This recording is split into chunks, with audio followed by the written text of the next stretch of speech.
All right, good morning, everyone. So today I'll be discussing filing major deficiencies. The objectives for today is understand OGD's mission and DFR's purpose in this regulatory framework. We want to provide you with available FDA resources, recognizing filing major deficiencies, describing any stumbling blocks in addition to that or that could result in a major deficiency, and essentially providing justifications to deviate from any requirements and/or recommendations. So OGD's mission is to ensure high-quality, affordable generic drugs are available to the American public. And part of that regulatory framework is a filing review, which determines whether an ANDA is substantially complete to permit a substantive review. In the division filing review, our objective is to file substantially complete ANDAs, and that's ideally without issuing an information request. But we do so in a way that maintains and applies uniform review standards. So here are a couple of resources. Right off the bat, the first three bullets are very specific guidance related to RTRs.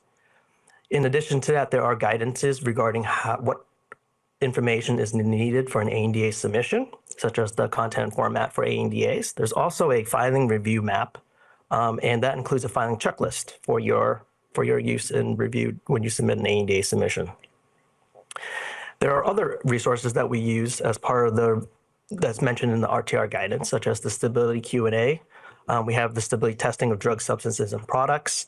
There's also a content format of composition statements to help with your composition drug product that's submitted in Module 3.2P1.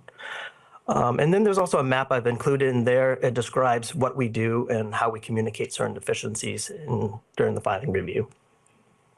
And lastly, product-specific guidances. And there's also one other guidance that I didn't mention, I forgot to mention. It's waiver requests in regards to pH adjusters related to ophthalmics, otics, and injectable products, which I'll elaborate later on.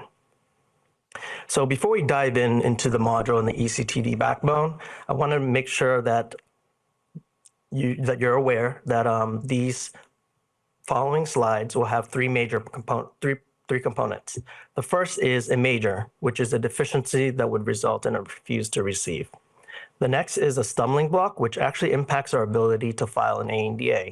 And because of that stumbling block, it could actually result in a major deficiency, or in certain circumstances, it might go into information request in which the filing team needs further information. They might need clarification, action, or confirmation that data or information is in the original ANDA submission. And I want to add emphasis there that it's in the original ANDA submission. So as I go through all the slides, we'll be going back and forth between these three major key components: major, stumbling blocks, and information request. So let's dive right in. So Module 1. So Form FDA 356H is a required form. It should be signed and completed. If this form is omitted or unsigned, then it is a major deficiency. So the stumbling block related to 356H and signatures is a lack of appropriate signatures. Specifically, when you're a foreign applicant, you should have a designated U.S. agent, and that U.S. agent should sign or countersign the 356H. Another major deficiency would be having no legal basis of submission. So as generic drug manufacturers, you must be the same as the reference listed drug. However, if it's different from the reference listed drug and there's no approved survey petition, then you don't have a legal basis of submission, and therefore it's a major deficiency. Now, one of the stumbling blocks, let's say there is a change that has been approved that to be different from the reference listed drug. Right, that's through the survey petition. So it should be approved before submitting your ANDA. And when you're relying on approved survey petition, you should have a docket number and a copy of the FDA's approval letter. The thing with survey petitions is that there are certain circumstances where we would issue a minor deficiency where you have to administer a corrector basis of submission, because that approval letter will identify a reference listed drug and it should align with your ANDA submission. Sometimes that information isn't provided at all, so we actually have to issue an information request to ask for the survey petition, the docket number, and the copy of the approval letter. But also you should note that there are instances where filing may ask you to withdraw that application if there is an NDA that's already approved for the same change as approved in the survey petition. So just keep that in mind when we talk about Module 1. So moving towards the Module 2, the in vitro data component. So typically, this is the dissolution data for solid oral dosage forms.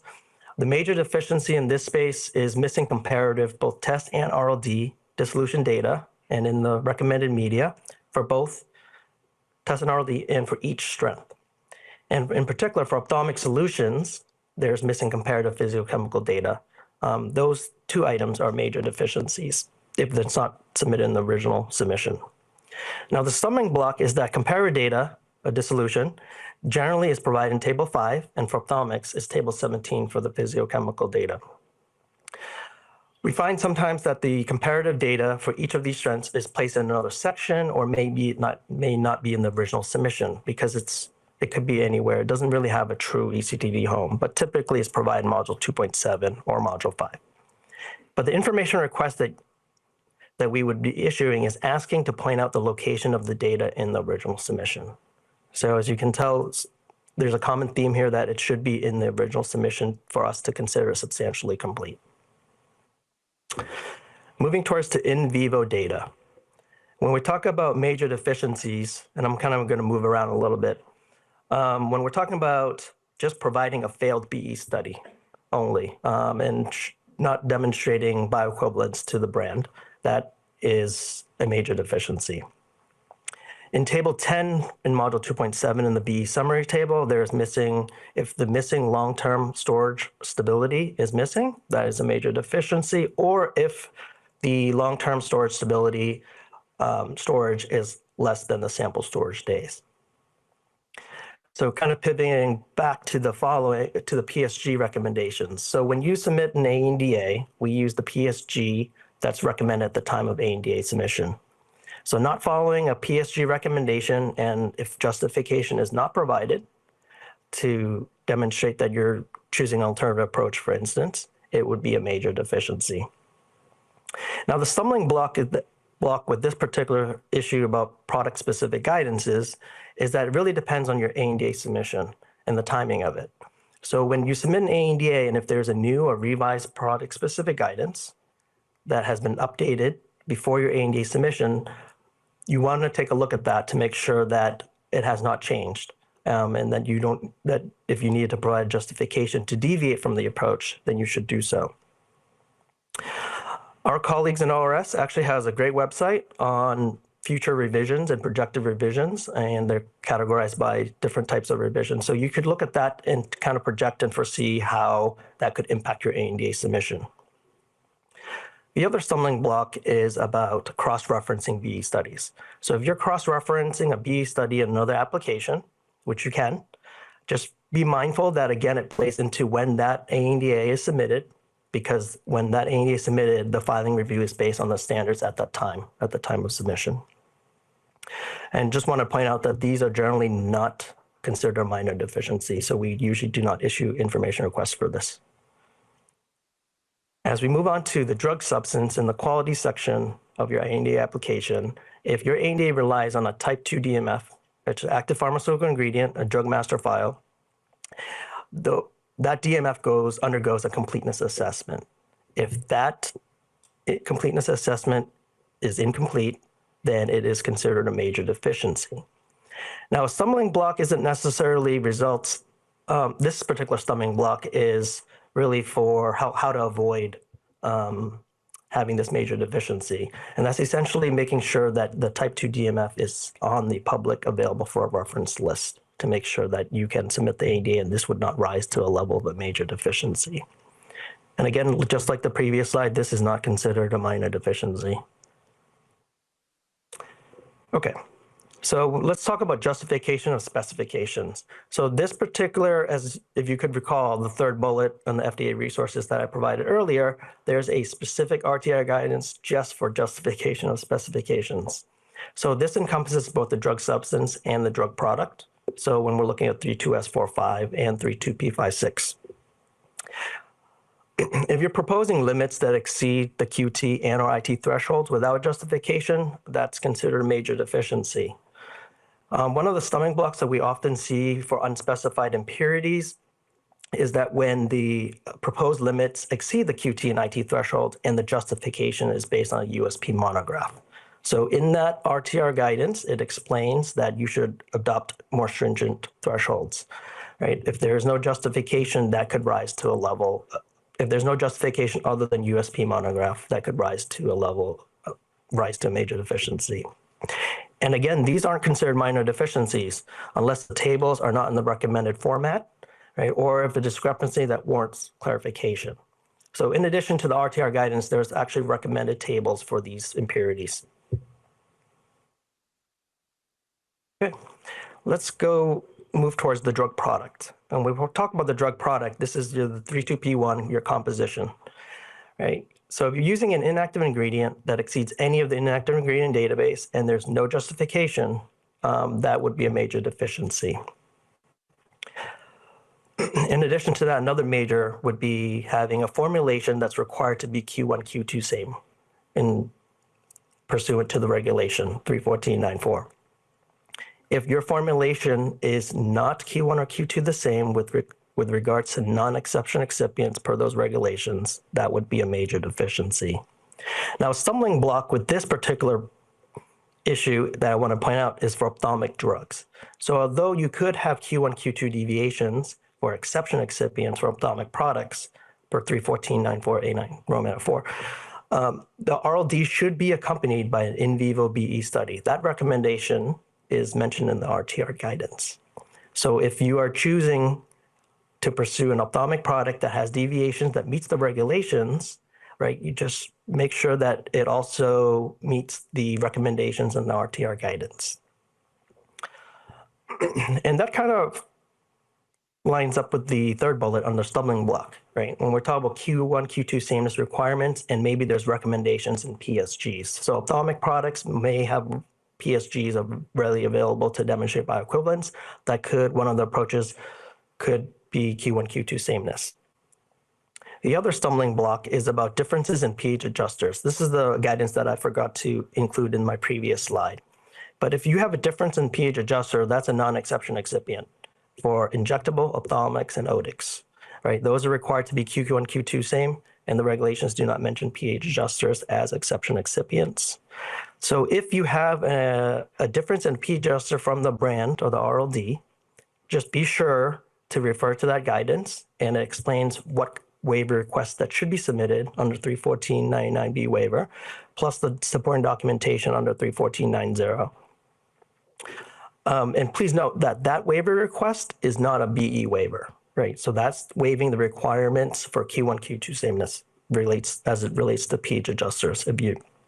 There's a difference. And again, these are not considered a minor deficiency.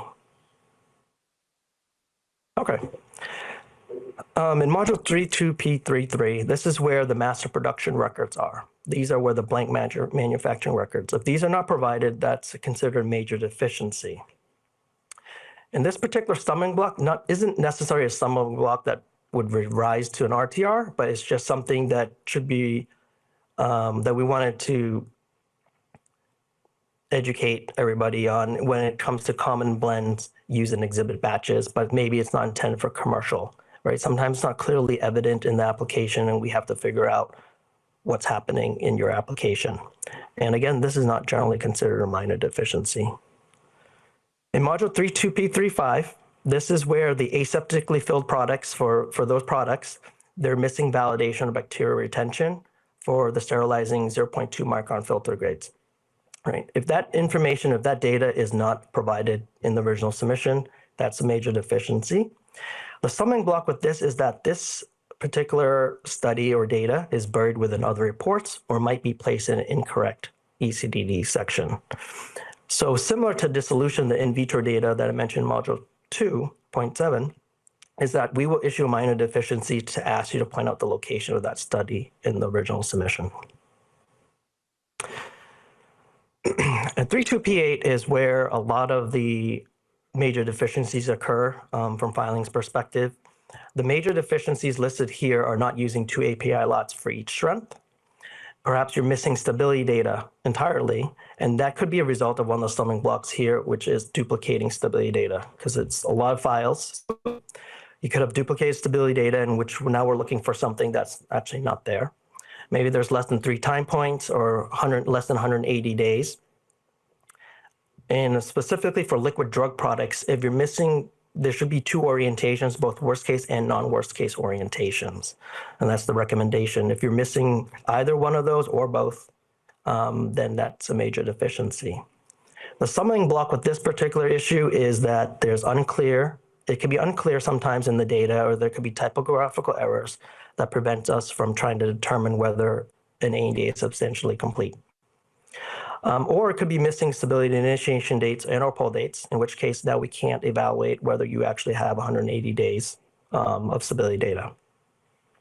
These aren't generally considered minor deficiencies unless information or clarification needed, such as typographical errors or if you're missing stability initiation dates. As we move forward towards the end of the ECTD module 3.2R, this is where executed production records should be provided for all manufactured batches. Similar to stability data, if there are duplicate executed production records, now what we're looking for isn't there, it's considered a major deficiency.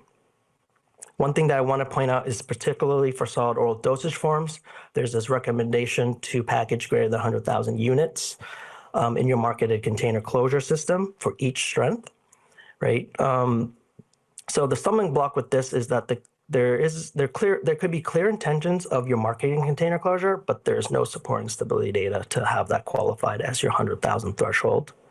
There could be missing container closure system information in module 3.2p7, and or the labeling in module 1.14.1 is missing entirely.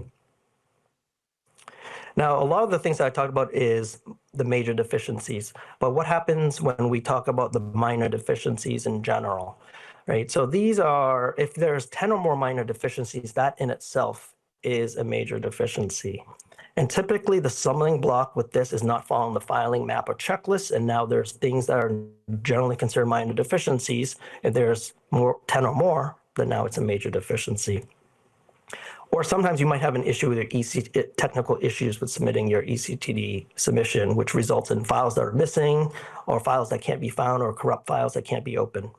And again, this is not, information request is not applicable unless there's 9 minors or less. Okay, so here's how to avoid. Justifications is really important, right, on multiple aspects. So the first is, now that you're aware of all the major deficiencies and of the stumbling blocks associated with those, if you want to deviate from any recommendations, such as an alternative approach, then you should provide that justification in the ANDA submission. It should demonstrate that it satisfies the requirements of the applicable statutes and regulations. And it should be submitted either in the cover letter or in the specific module or section to draw the reviewer's attention. And I wanted to add emphasis here that it needs to be provided in the ANDA as originally submitted to be substantially complete. And what we do ask is that we're asking you to help us help you, right? When we talk about justifications and wanting it to be and how it should be in the original ANDA submission, from what I've presented here, filing a review is more than just, is the document there or not there, right? That's only the first step. So if it is there, then we have to look at that data, that information to see if it meets the filing recommendations.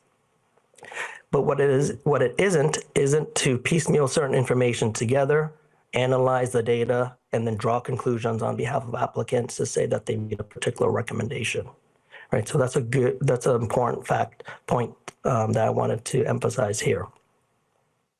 So the key takeaways, applicants can submit a justification to use the alternative approach to avoid RTRs if it satisfies the requirements of the applicable statutes and regulations. Be proactive and provide the justification upfront. Again, it has to be in the original ANDA submission in order for us to consider it substantially complete. And if an information request is sent, pay attention to each deficiency, adequately address each, and submit a response by the prescribed timeframe. And remember, our objective is to file substantially complete ANDAs to permit a substantive review. And we want to do that, and we're doing that in a manner that is completing in a way that's a uniform review standard. And with that, I'll hand over to the next speaker. Thank you.